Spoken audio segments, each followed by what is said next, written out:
departments in South Florida are signing cooperation agreements to be deputized as ICE. When we, I keep thinking, okay, This is going to be this it. is Yeah. going to change the way folks. They're gleeful. Everybody I know who voted for Trump is gleeful and supportive of everything he's doing. 90+% of Republicans. The vast majority of independents actually believe the president is doing the right thing in terms of getting people out of the country. I ultimately believe the Supreme Court will rule in favor of the president. The president has broad constitutional authority as it pertains to immigration. I don't think he's going to necessarily lose this fight. I wouldn't even waste my time attacking this judge, because the president appears to be on the right mark as it pertains to immigration writ large. He has the support of the American people. I mean, the time I'm making this video, Trump has decided to make an executive order dismantling the Department of Education. And to me, he's warranted doing this. As you guys know, I'm very passionate about education. I homeschool my kids. I believe that this is my own form of protest. I don't need to go destroy people's property like the left. I don't need to attack people because they don't see things my way. I'll just let my results speak for itself. Hey, all right. And this is the results of the Department of Education. And the funny part is, you saw from the intro, Navarro, I think that's how you say her name. She's shocked that Trump supporters are not regretting their vote. And I'm looking at this lady, I'm like, yo, this shows you how like self-centered almost a lot of liberal panelists, and she is liberal. She's not a Republican. She's what we call a rhino, Republican in name only. She doesn't stand for anything conservative. I don't see it. It seemed like she only stands for things that liberals are willing to tolerate from a conservative. That's what Anna Navarro represents in my eyes as an independent. But what I see from her is a lack of understanding. Donald Trump literally ran on the platform of mass deportation, and you're surprised his voters are happy about it's like not computing. And sometimes I just think that, the left love to project their feelings onto other people and pretend that it's valid. It's like a valid opinion. It's not. Look at how much spending that the Department of Education managed, but look at the results. The results are going down as you spend more money. How does that make sense? Why would you logically keep something around that you get less and less value out of? And this is one of the reasons why I think a lot of people are with Trump on this, on the Department of Education being cut. And the entire Democratic Party continues to keep defending this stuff. The entire Democratic Party is made up of maybe 250 NGOs and less than 500 power brokers that try to control this country. That's what the Department of Education, in my eyes, represents: control. We want to use this to control the states, handcuff the states, make them, your kids need to learn how to read better. But that model has not worked.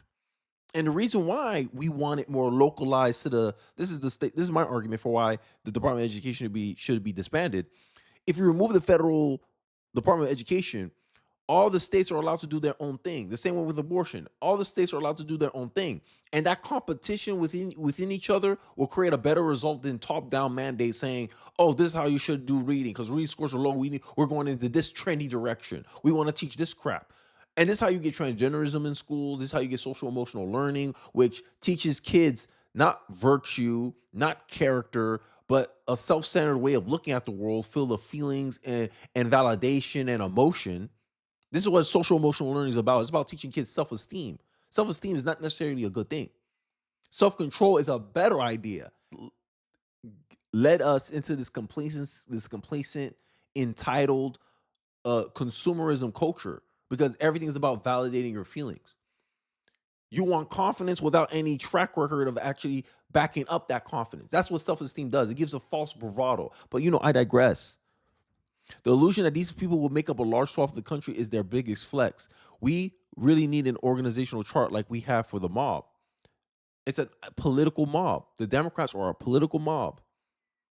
And if you go against them, they try with authoritarian tactics, keying people's cars because they have a difference of opinion. They're buying a product from a guy that have a difference of opinion from them. Make it make sense. And they want to pretend that they're the resistance, that they're fighting against an oligarchy. That's a new narrative that the liberals are trying to project into reality. But the reality is the Democrats are the party of oligarchy, of the rich. I talk about it all the time. I don't need to reiterate it here, but maybe I should for instantiation. But I digress. Here's Chris Cuomo really letting Democrats know, because Democrats, anytime you try to make an accurate distinction of what's going on with Trump, like, hey, but Trump is not an effective strategy. Blind anti-Trumpism is not going to help the Democratic Party. Liberals will accuse you of you're trying to sane-wash Trump. And I'm like, the dude won the election already. He beat your candidate with the popular vote. And you sitting here still making excuses for her. But you thinking people are sane-washing Trump. Right. Here's Chris Cuomo with his criticisms about his side, or the Democrats in general, not understanding that the American people already know who Trump is, and their constant attack of trying to frame him or try to shine him in a certain light isn't effective anymore. Let's take a look. Oh, please. Listen, at what point are you going to realize that people know who Trump is and what he is and what he has done? They're not electing him to be their daddy or to date their mom or to take care of their kid or to be in business with them. They are picking him to be a disruptor of a system that they are more concerned about than any of his personal foibles. Don't you get it? I'm not sane-washing him. Who criticizes Trump more than I have? Come on with my platform. Give me a break. I'm one of the only anchors in the media who will tell you outright, personally, I've had beef with him for calling me an enemy of the state and making life hard for my wife and my kids. I had to move because of that bullshit. And he knew about it and he continued doing it anyway. That's my beef, but I still cover him fairly. Why? Because I care more about the people who voted for him and that he is now in control of again, in terms of our collective fate, than I do my personal problem with him. It's not the job to just judge people on the basis of how I feel about them. It's about what they mean in society and what the issues are for the collective, not just me. I'm not sane-washing Trump. I'm not now a Trumper. I haven't been red-pilled. It's all bullshit. But I got to be hopeful that he does better this time. I want good things for the country. I want progress. Don't you? And this is why I said that Republicans can dominate politics for the next 10 years. All they have to do is position themselves as the party of getting stuff done, solutions, and fixing problems, not just managing problems. And Democrats have their current brand is a party that wants to manage problems. How can you defend an institution that the more money we spent, the less educational quality that we actually get in our education system? Y'all cry about Donald Trump defunding the Department of Education, meaning that he doesn't want kids to know how to read, when in some cases, 60, 70, 80% of eighth graders are not reading at reading level for their grade. And you're talking about kids don't know how to read. Kids don't know how to read right now. And instead of changing approaches and all this, Democrats just blindly think, oh, we just need to spend more money at the problem. Spending more money at the problem does not fix the problem. It just gives an incentive to manage the problem. Show me the incentive and I'll show you the outcome. All I have to do is look at numerous examples of how trying to spend money to solve problems don't work. Look at California when they spent $24 billion on homelessness. Did homelessness decrease or increase? It increased. Oh, we want to send more money at the Department of Education to better education. It made education worse. We get less educational outcomes. Nobody who's an advocate for the Department of Education to remain can give me one stat that the Department of Education actually improved other than the budget. And here's another example of how Democrats are branding themselves as the party that just wants to manage problems. For years, the American Heart Association accepted millions from food companies and pushed policies like supporting food stamps for soda. Advocates like Travelinists shined a light, and Joe Rogan called it out. Now, the American Heart Association is reversing course. This is the power of Maha activism.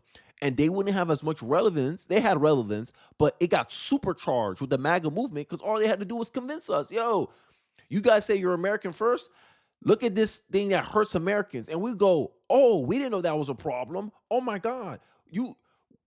Hey, let's link up. And it was a partnership that was made in heaven and dominated politics. I think Donald Trump does not win the popular vote if it wasn't for the Maha movement. And that's what I'm saying. America first. It's not a slogan.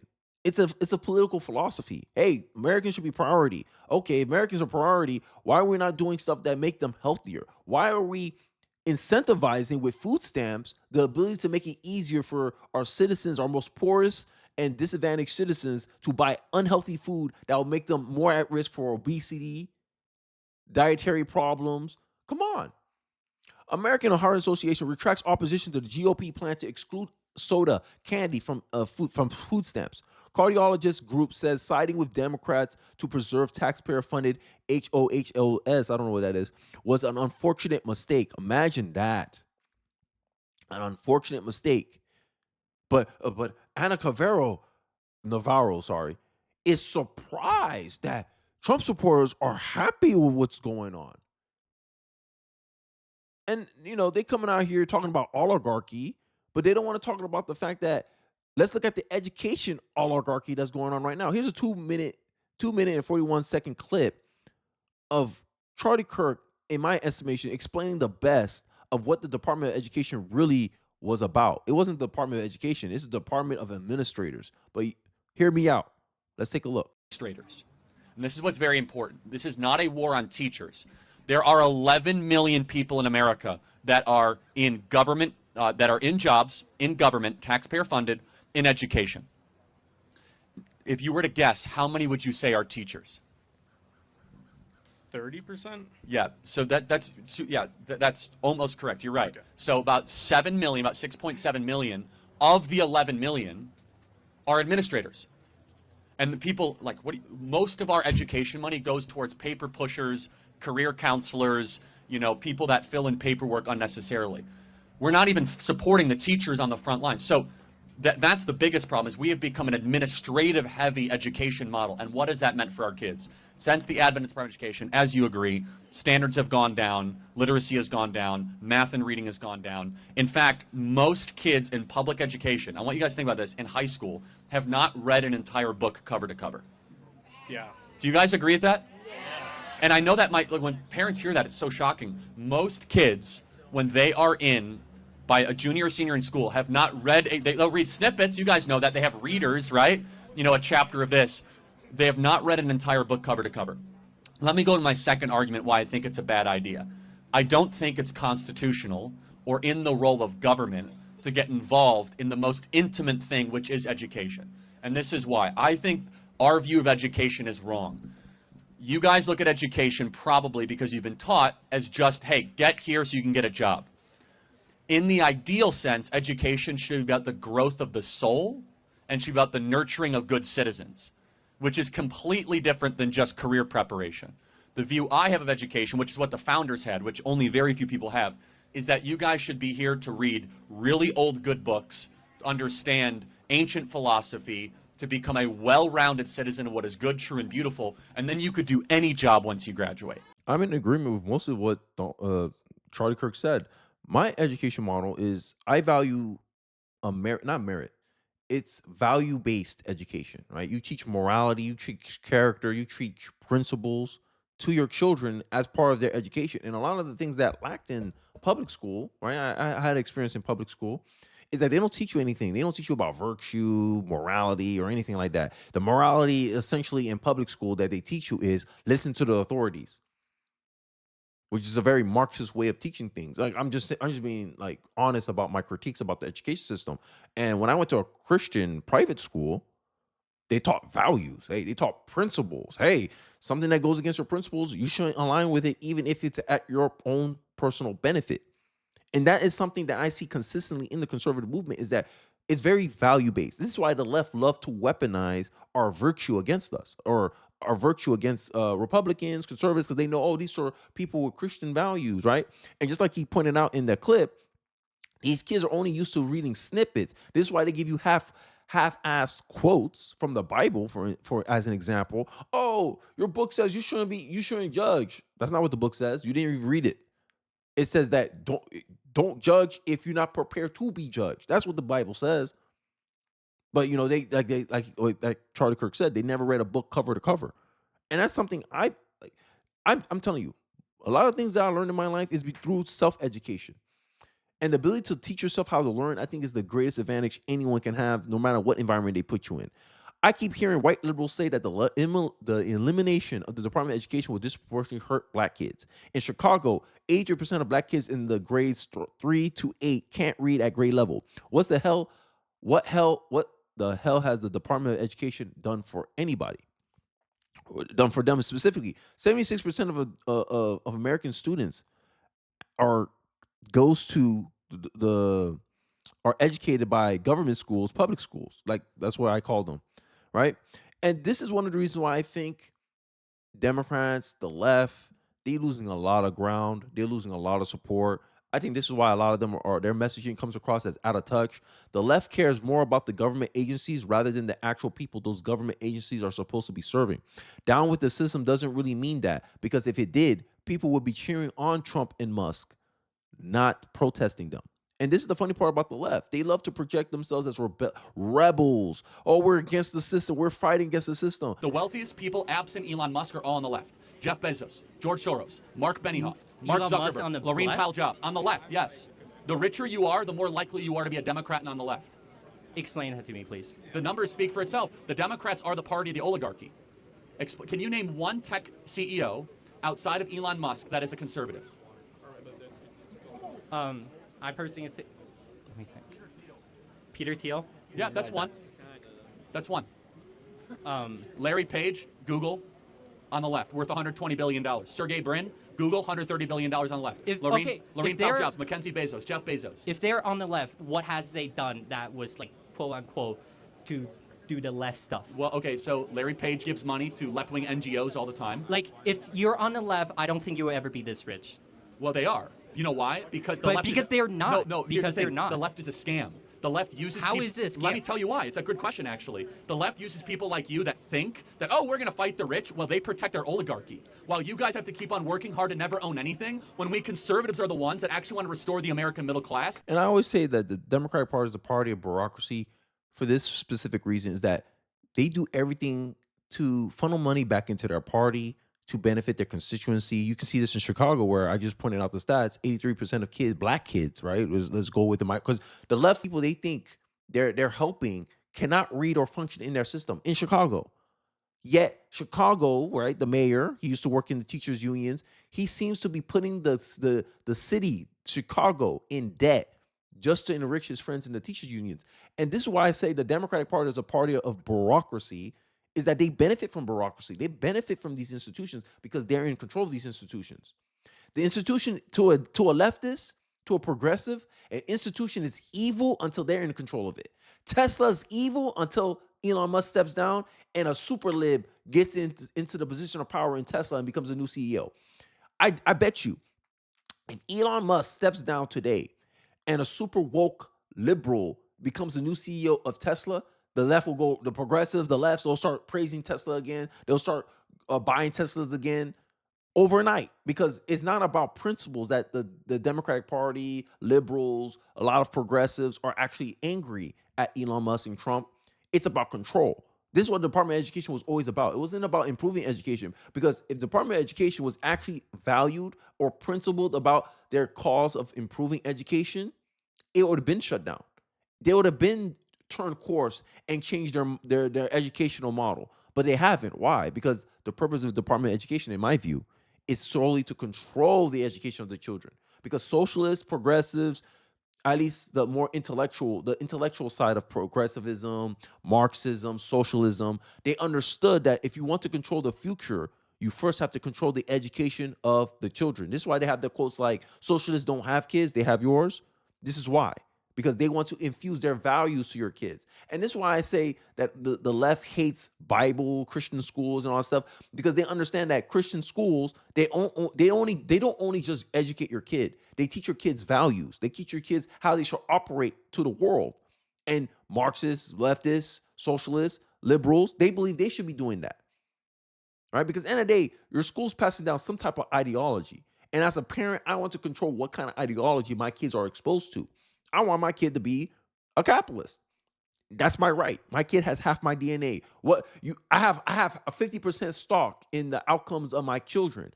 You have no stock in the outcomes of my children other than using them as pawns for a political movement that you want them to be a part of. And this is the problem that I think a lot of leftists are running into, is that they're sitting here trying to justify to parents why they should maintain a system that's been consistently failing families around the country. But I digress. I want to highlight this short clip from a former press secretary for the Department of Education and her thoughts on the institution. Without this federal agency in the way, we could send more dollars to the states. We could put more power in the hands of parents. The department was created as a giveaway to the teacher unions when former President Carter was running for that office. Mm-hmm. It's been pretty much a giveaway to the teacher unions ever since. We're not getting the return on our investment. 1 in 3 eighth graders are and this is why also when these teacher unions come in trying to say, oh, we stand for the interests of parents and children. No, they're not. They use the interests of parents. They use parents and children as a shield to mask their own political and economic motive to maintain a system that is failing them. Right. This is why I said teacher unions, they don't speak for the interests of parents and children. They only speak for themselves and their people. You give us a worse and worse product to it. You want us to keep paying you more and more money. Make it make sense. Merit-based pay today. That's how most parents get paid. That's how I get paid. If I don't do a good job, I don't get a big pay raise. I don't get a pay raise sometimes if you don't do a good job. But teachers, you just keep giving them. No. Teachers unions only benefit the mediocre and the bad teachers at the expense of the good teachers. But the left never projects that as being taken advantage of oppression.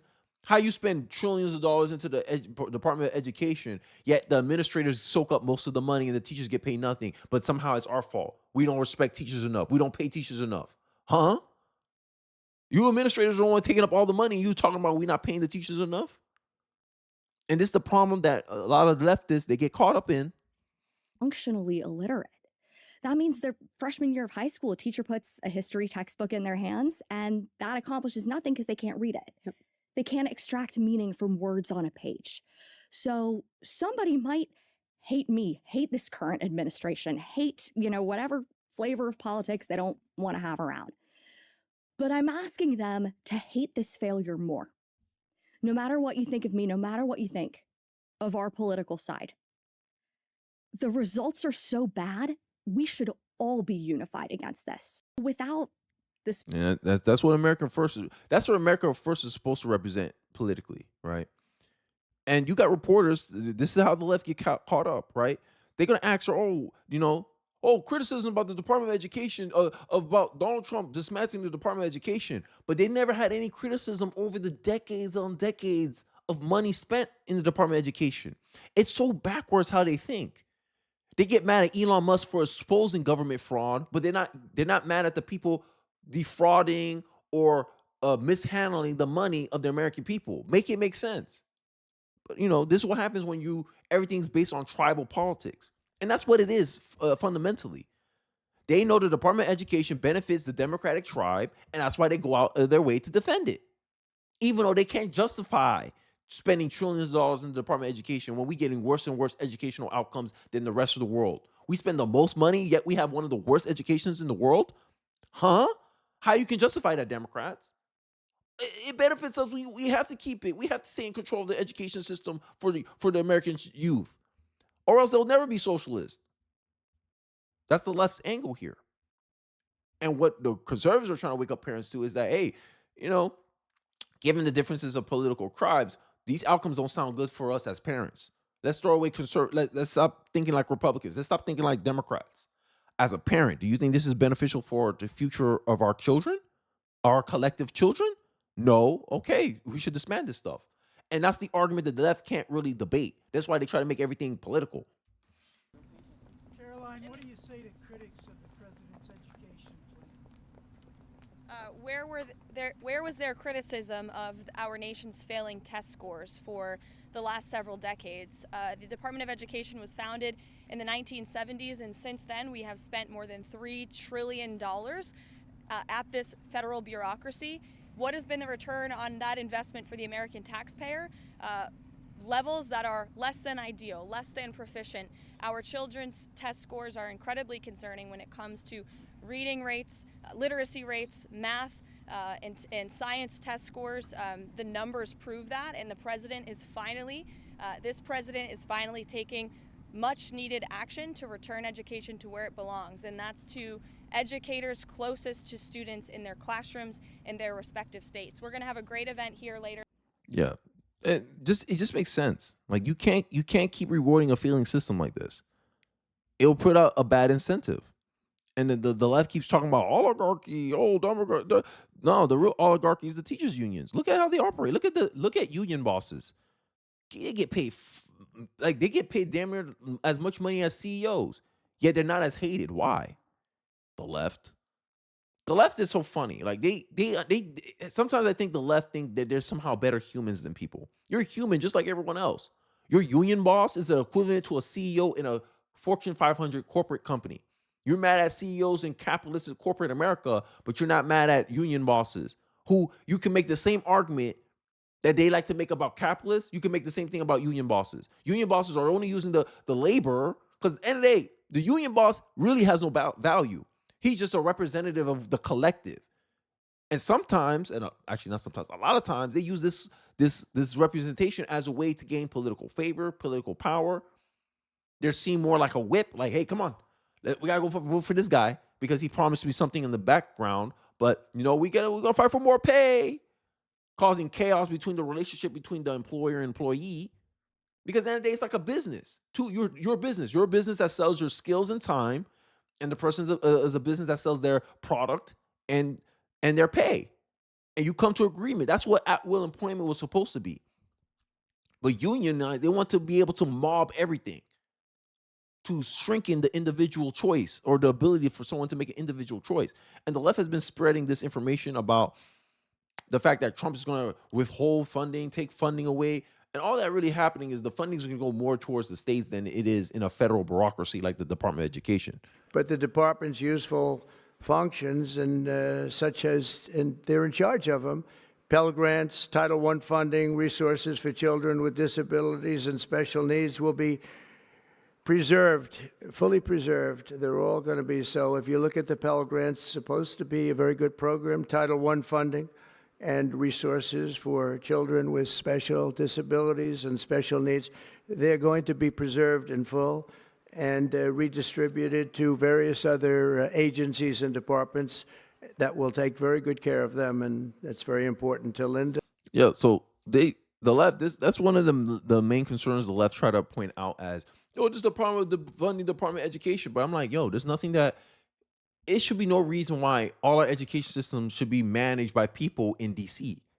Like that, it never makes sense to me. Never. It's like saying someone in California should dictate education in Florida and someone in Florida should dictate education in California. No. Washington is not a state. It's a district. Hey, they shouldn't be there. All the Department of Education should run it, their state how they see it, and the results will speak for itself. Oh, look, the education in Florida is a lot better than the education in Chicago. What are they doing? We should try to model them.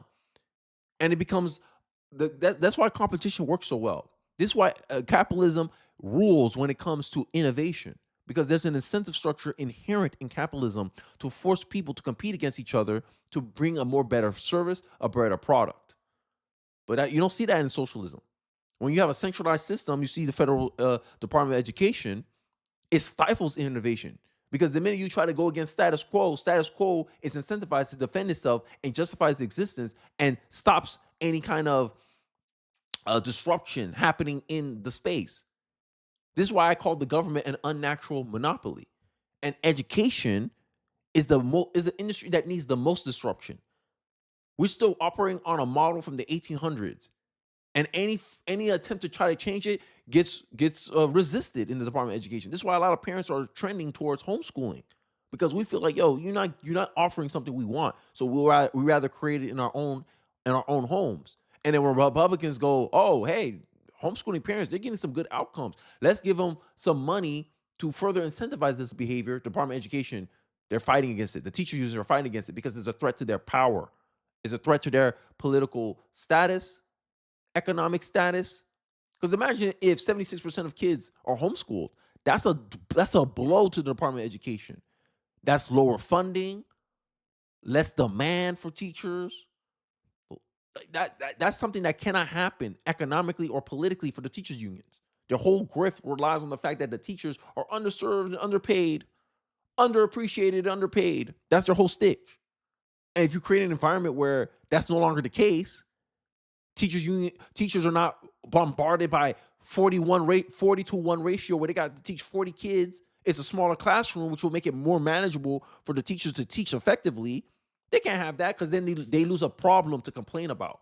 And that's secretly the roundabout grift of the teacher unions. This is why I said the teacher unions do not represent the interests of parents or students. They only represent the interests of themselves. But I'll leave it off at there. Let me know your thoughts in the comment section about your thoughts about Donald Trump's attempts to dismantle and remove and shut down the Department of Education and some of his plans, some of the critiques that you've seen in this video, some of my critiques. I would like to hear your thoughts and perspective in the comment section below. Don't forget to like, comment, subscribe. Please share this video if you feel so inclined. It really does help me out in the algorithm, and I will appreciate it. Thank you very much. And I'll see you guys on the next one. Peace.